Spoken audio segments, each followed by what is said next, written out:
ఏంటిది? ఆహా, చూస్తే తెలుస్తుంది కదా. ఎవరి కోసం? మన గదిలో పెట్టినానంటే ఎవరి కోసం? అంటే నా కోసం ఈ బొమ్మను తెచ్చావా? అవును, తప్పే ఉండదు. మా అక్కయ్య అంటే త్వరగా తల్లి కావాలని ఈ బొమ్మ ఇచ్చావు. నాకివ్వడంలో అర్థం ఏంటి? ఏంది పాప నువ్వు? ఇది కూడా నేనే చెప్పాలా? ఇది కూడా ఆ మాదిరి అర్థమే. కోట్రు ఎక్కువ చేయదు. ఇదిగో మీటరు, ఇందులో ఎక్కువ తక్కువ అనేదే ఉండదు. వాళ్ళకి పెళ్ళై ఉండదు, బొమ్మ ఇచ్చినాను. మనకి పెళ్ళై ఉండదు, అందుకే బొమ్మ తీసుకొచ్చినాను. ఏమి ముందు ముందు ఈ బొమ్మతో పని ఉండదా ఏమి? ఆ మాట అన్నావంటే చంపి పారేస్తా. ఏ మీటరు, ఆ మాదిరి రెచ్చిపోతా ఉండవేంది? రెచ్చిపోవడం ఏంటి రెచ్చిపోవడం?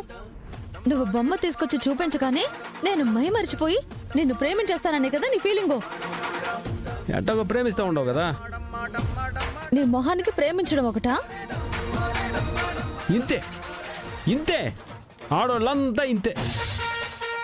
అందుకే కదా పెద్దోళ్ళు ఎప్పుడో చెప్పుంటారు, ఆడవాళ్ళ మాటలకి అర్థాలే వేరులే అని. నువ్వు ప్రేమించట్లేదని చెప్తా ఉండవంటే ఖచ్చితంగా ప్రేమిస్తున్నట్లే. కోట్రు పిచ్చి పిచ్చి వేషాలు వేయద్దు నా దగ్గర. పెళ్ళంతో సరిగా మాట్లాడడం కూడా తప్పేనా? నా దగ్గరికి నువ్వు వచ్చేసి బలవంతంగా నా మెళ్ళో తాళి కట్టేస్తే పెళ్ళనైపోతానా? ఓ కాదా? అయితే పద బయటికి పోదాం, చెప్పు మా ఇంట్లో వాళ్ళకి. దా. ఏ నేనెందుకు చెప్తాను?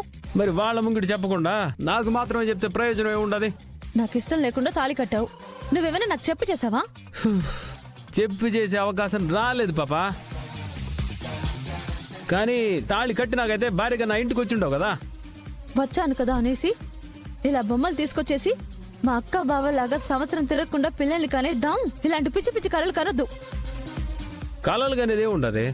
పెళ్ళి, పెళ్లి తర్వాత పిల్లలు, పిల్లల తర్వాత వాళ్ళ పిల్లలు, అదే కదా లైఫ్. ఓ అలాంటి కలలు కూడా కంటున్నావా నువ్వు?